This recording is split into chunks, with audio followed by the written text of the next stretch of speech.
దేవుని యొక్క వాక్యంలో మనం చదువుతూ వచ్చాం కదా, ఆయన దయా దాక్షిణ్య పూర్ణ. మనం ఇలా మారాలి. ఇది మారు మనసు అంటే.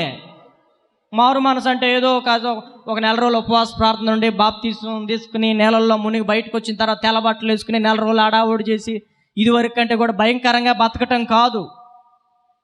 దేవుని యొక్క అనాది కాల సంకల్పం ఏంటంటే, దేవుడు మనలను తన స్వరూపం చొప్పున, తన పోలిక చొప్పున, తన స్వభావ లక్షణాలను దేవుడు మనకిచ్చాడు. అలా బ్రతకాలని కోరుకుంటున్నాడు. అంటే మనం దేవుని మందిరానికి వచ్చి ఎలా మారాలి చెప్పండి? దయ కలిగిన వారిగా, దాక్షిణ్యం కలిగిన వారిగా, కనికరమ కలిగిన వారిగా. అర్థమవుతుందా? ఇలా దేవుని స్వభావ లక్షణాలన్నీ దేవుణ్ణి నమ్ముకున్న మనలో కనబడాలి, మనలో కనబడాలి. దీన్ని మనం మారు మనసు అంటాం. ఈరోజు చాలా మందిలో చెప్పేవాళ్ళలోనూ మారు మనసు ఉండదు, వినేవాళ్ళలోనూ అదే అంటారు కదా, యథా రాజ తథా ప్రజ.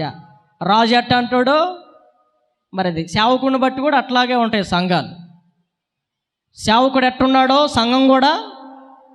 మీరు అన్నం ఉడికించేటప్పుడు మెతుకుని అంటారు ఎట్లాగా, ఒక మెతుకు చూడగానే సేవకుని బట్టి ఆ సంఘానికి వెళ్తే ఆ సంఘం పరిస్థితులు ఈజీగా అర్థమైపోతాయి. కాబట్టి చెప్పేవాడికి మారు మనసు ఉంటలా, వినేవాడికి అంతా ఒక డ్రామా అన్నమాట.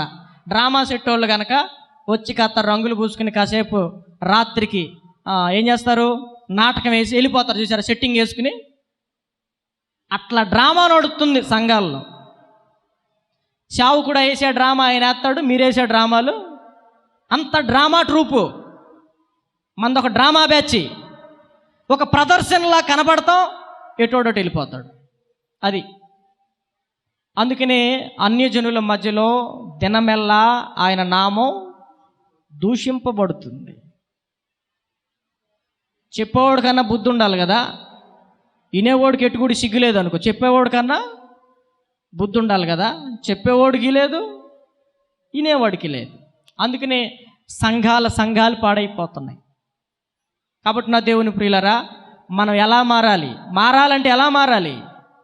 దేవుడు దయా దాక్షిణ్య పూర్ణుడు. దేవుడు దయ తలిచి నువ్వు ఎన్ని చెడిపోయిన పనులు చేస్తున్నా, ఎన్ని కొంపలు కూలుస్తున్నా, నువ్వు ఎంతమందిని నాశనం చేస్తున్నా కల్లారా నిన్ను చూస్తున్నాడు.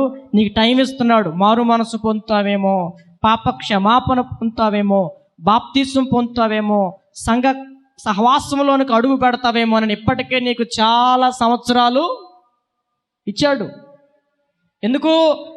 ఆయన స్వభావం అది. దేవుడు దయా దాక్షిణ్య పూర్ణుడు, కృపా సమృద్ధి కలిగిన వాడు. ఇలా మారాలి మనం.